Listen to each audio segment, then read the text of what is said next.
So this is the Hallowed Blight.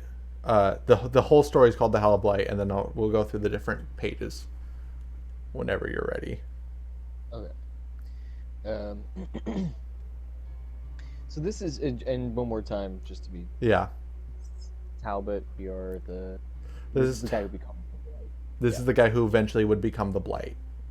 We didn't know that at the time, but we knew him only as the alchemist 2 years ago. got it. Okay. So entry one, the night. It is impossible to describe the horrifying scenes I have witnessed. Death and misery and every shape of terror rule this place. I can no longer recall how I have come to this place. All I remember is the opaque, milky fumes of opium in the murky den, hazing sweet, welcoming abyss. I awoke to dreadful screams in this endless night at the feet of an old tree that leaked foul-smelling fluids. I know not how to reach those poor souls, nor do I want to. Keeping a record is all I can do to make sense of it. Entry 2. Vigo. I discovered a hidden laboratory while running away from a monster. Its stocks are uncommonly plentiful. I observed shelves of alkaloids, crates of silver syringes, piles of protective clothes, and a journal signed Vigo. Its pages are filled with notes on an ancient force that controls the nature of this place, that shapes it. I also noted a few drawings of the growing cankers I've seen on the trees. 3. The Blight. I have been obsessively deciphering Vigo's journal. His work is elegant but erratic, drawing obscure conclusions from disjointed fields. Most entries mention a powerful force, the entity, which undergoes a purge that occurs once a year. During this period, the entity is infested with blight. According to Vigo, cankers bloom on the trees. Blank. According to Vigo, cankers bloom into pustulas, a type of flower that squirts putrid nectar, the thick fluid I saw oozing from the trees.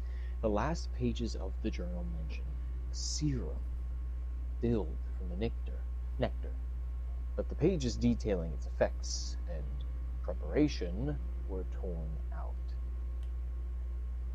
4. Wounded.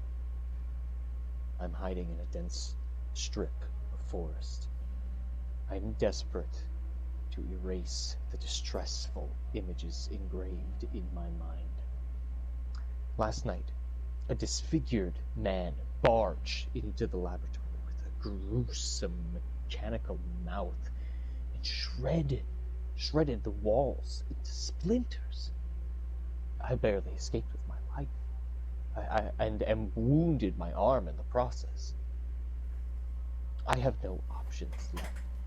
These monsters find me no matter where I go. All I have is a journal filled with obscure promises of escape. I will return to the laboratory. 5. Experiment. I'm close to death. I can feel it. When I returned to the laboratory, I started experimenting with the putrid nectar and distilled it into a foul serum. But I made a terrible mistake. I injected the serum into a dead rodent whose pupils dilated and its body shook. I tried to restrain it, but the creature bit into my arm, ripping my wound open. I I stopped the bleeding, but I fear the damage is done. Experiment 2. I woke to a terrible cry booming from the cellar, and a violent bout with nausea. Through the vile ordeal, I started to recollect what had happened. Tainted with the foul serum, my wound had swollen with lymph, at which point my assailant returned. Most of our fight was a blur, but I can recall red tears trickling down his gruesome cheeks as I clawed at his face. Some moment later, when I kicked him, sending him crashing into a brick wall. Power. I have felt that. There are no words for it. I know not that there is. I know now that there is truth to Vigo's methods. Another cry. My assailant, now chained in the cellar, must be getting restless. This is just the beginning. 7. The beat. I should have foreseen his escape, given the potent dosage I administered to him, but I needed to see the results. Pustula flowers are now blooming on the path leading to the laboratory. According to Vigo's journal, this rapid spread is a sign that the blight is at its peak. Soon, there will be no more putrid nectar to extract. 8. Exhausted. I slept very little. The acute throbbing in my wound sent me on a restless, agitated drowse. I have no strength left to be patient, and my distress fosters brutal methods. There are no lines I will not cross. 9. Restless. I limited my rest to only a few minutes here and there. I cannot afford wasting time. Pustulas, once lush with nectar, were now withering away at the roots of cankerous trees. I could only exact droplets from a few frail flowers. I'm running out of time. And at last, based on Vigo's calculations, tonight is my last chance. I filled a syringe with the last drops of serum and injected it into my arm. 11. The end. I did everything right and failed. I am stuck in this infernal place with no serum, nowhere to hide. Well, Vigo. I looked for Vigo. I shouted his name with no concern for the monsters lurking about. I need to find him. I pictured the scene etching a canvas of wild lines in my mind, focusing on the moon, and I know something is off. I fed the dead rodents under my pillow. 13. Pray.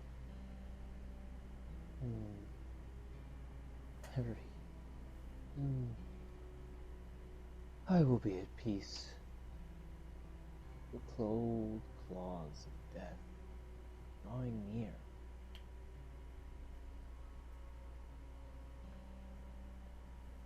It's here.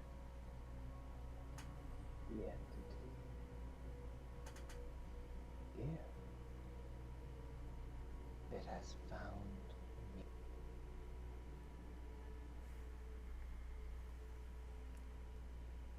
Well, good job. Thanks. Oh, I have ideas for the. This gave me ideas for the edited videos, but we'll talk about that offline. Thoughts? So this was introduced how long after the 2 years into the game? Or it was 2 years ago. It was 2 years ago, so 18. So yes, it would have been 2 years into the game. 2 years into the game. Okay, is when they released this. Yeah. Um, No, shush. Not you. The oh, sorry. I was yelling at the game because he started talking. So as far as the writing goes, again, I think it's really hard to continuously talk death and darkness, and I'm hunted, and there are monsters. It's all gruesome and gross. I think what's good about the writing is times where it can find elements that are not strictly, oh, this is gross or this is weird, but I think the more you can find time to explore the abstract, then when you talk about the corporeal, when you talk about the dead and the rat was still alive, and you talk about the sap oozing from the trees, that was a very vivid image that I got from that. I think that hits harder when you, and I feel like this more than the other character who you had, Benedict. Benedict. I think this more than Benedict, A, knew what the voice was. I felt that was a little more cohesive. Yeah. B, as I was talking about with the language and with alternating between sort of the abstract of insanity and the more physical, gruesome, like murdery elements of the game, and incorporating language about the game's cycle. I thought this had a nicer balance and a nicer flow overall. Yeah. And the imagery was good. I still feel like those last few entries are the ones that get more exciting. Yeah. Because it's saying more. Obviously, with less words. It's like 3 lines. Yeah, it's supposed to be. But I feel like this one does more with saying less. Yeah. And I feel like it does it well. Yeah. Specifically with Blight. Yeah. Yeah, I agree. And that was like the first time that they were like, okay.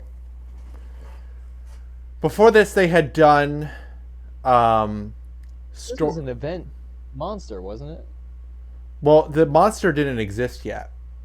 Oh. So this was just they were building. So the event was those pustulas were in the games, and you could extract the. It was like a second objective, and you could extract the pustulas to fill up vials. And once you got enough vials, you could use them to unlock these cosmetics that are basically the killers, but after they've been experimented on.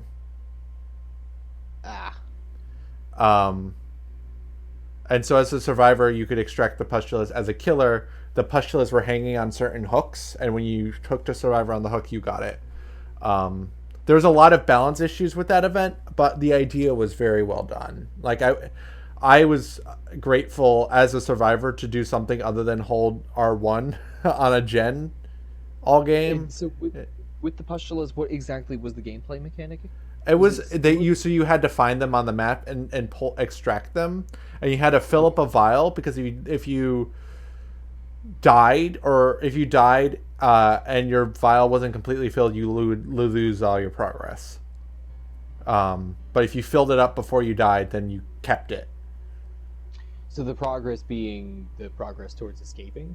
No. It was, you would fill up these vials with this nectar, and then you could use those vials to purchase a cosmetic, one of the blighted killer cosmetics. The event was for you to just get items to buy. You had to do okay. So they had to give you something other than generator stuff. Yeah. Okay, so it's so if you filled the vial and you died, then you're good. You keep it. But if you don't completely fill the vial, then it empties out. Yeah. And there's an offering that spawns more of them, because I think by default it would only spawn one, but for everybody who used an offering, it would spawn like one or two more. Okay. So that was year one. So before that, the only story they had been telling the game in chapters, which was each DLC, and all they really had was the survivor backstory, the killer backstory, the whatever information you can glean from the perks, and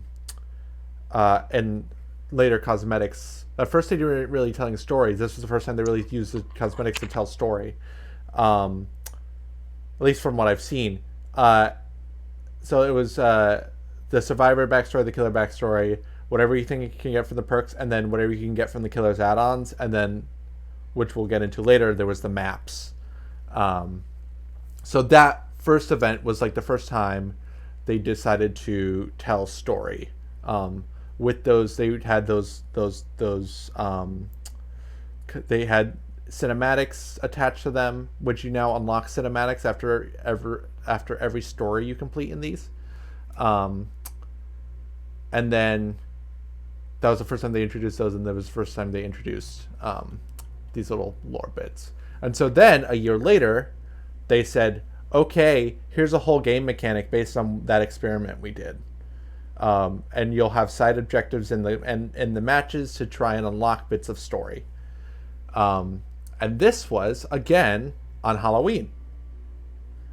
They did not, because there was issues with basically the pustulas were not well received because people were complaining about them only going for the pustulas and not actually trying to win.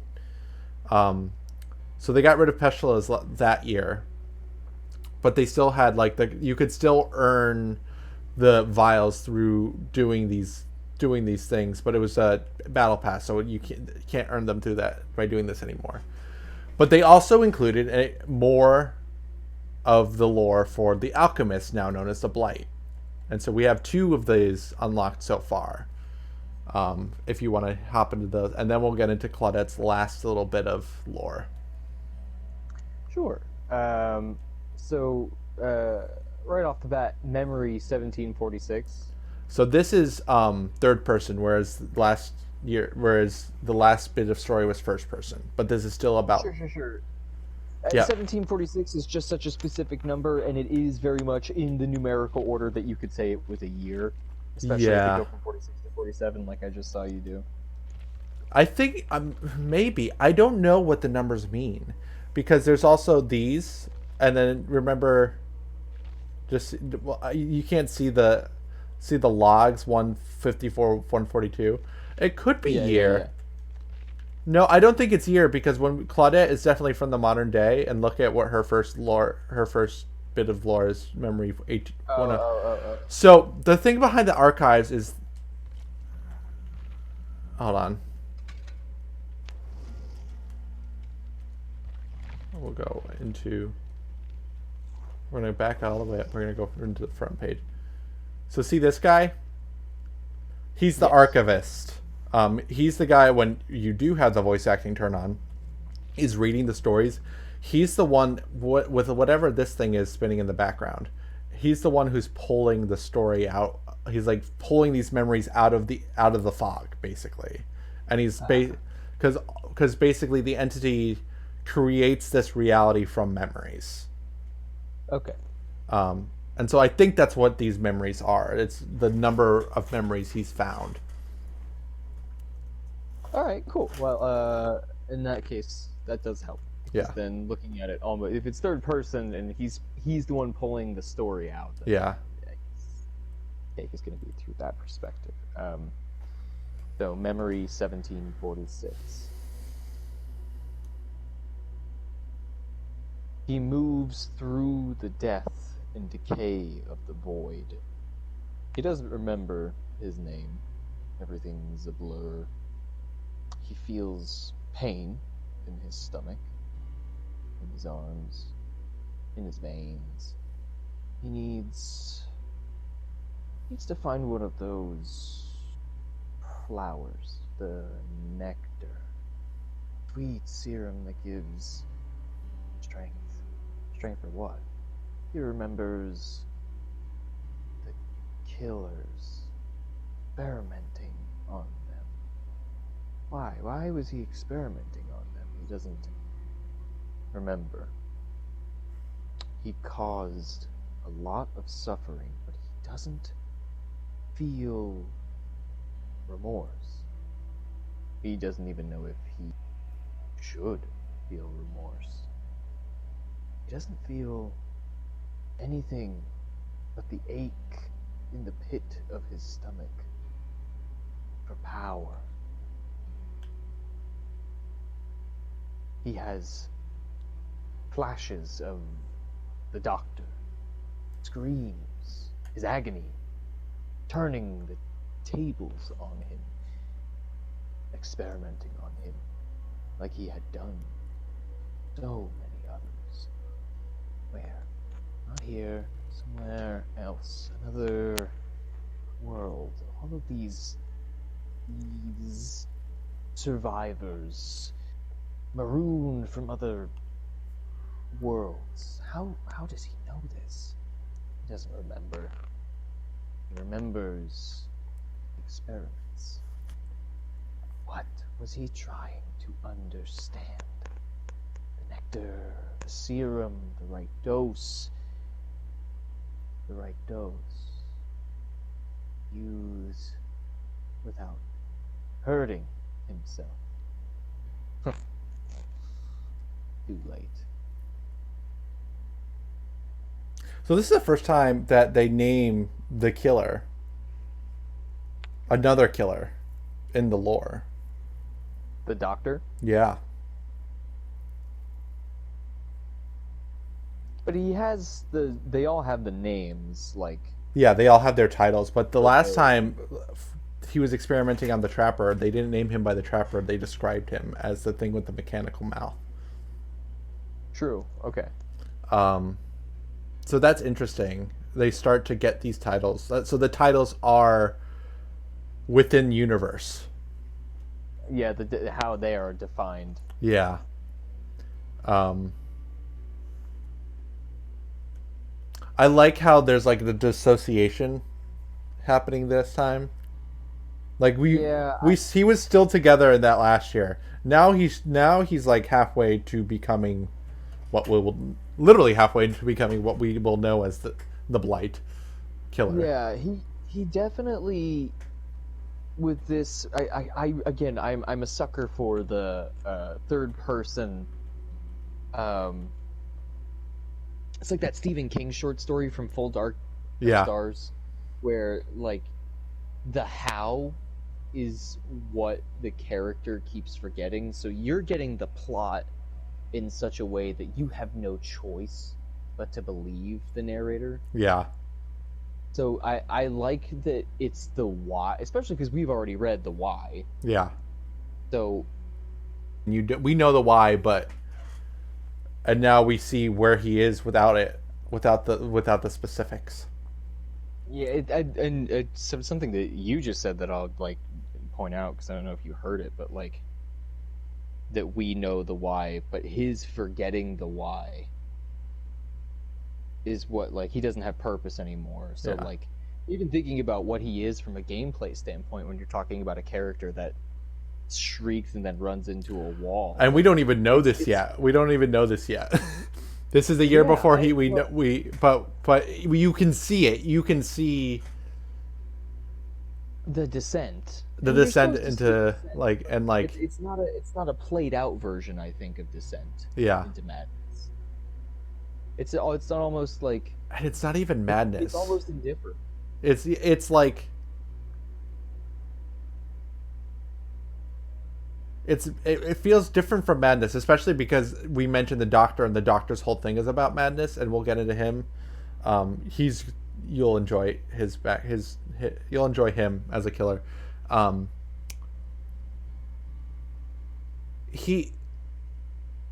It's not even madness, it's just pure animalism. He has a hunger, he doesn't know what it is. He knows the serum has something to do with it. His humanity is being stripped away. He's becoming something less than human. Yeah. I think you see that done a lot of the time, where it's it's very much like, you know, like it's the werewolf. It's the literal like tearing away of humanity. Where this is, like, I don't remember. I remember, but I don't remember. Yeah, And even the times where like he's not even sure he wants to or should remember, that's true. Yeah. and that the loss of memory, in addition to it is, yeah, it's the loss of purpose and memory. Mm-hmm. So the loss of drive and self. Mm.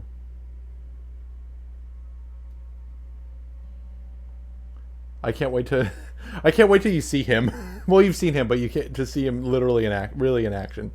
Um, this is going to be a fun video to make because this is the most lore that any killer has.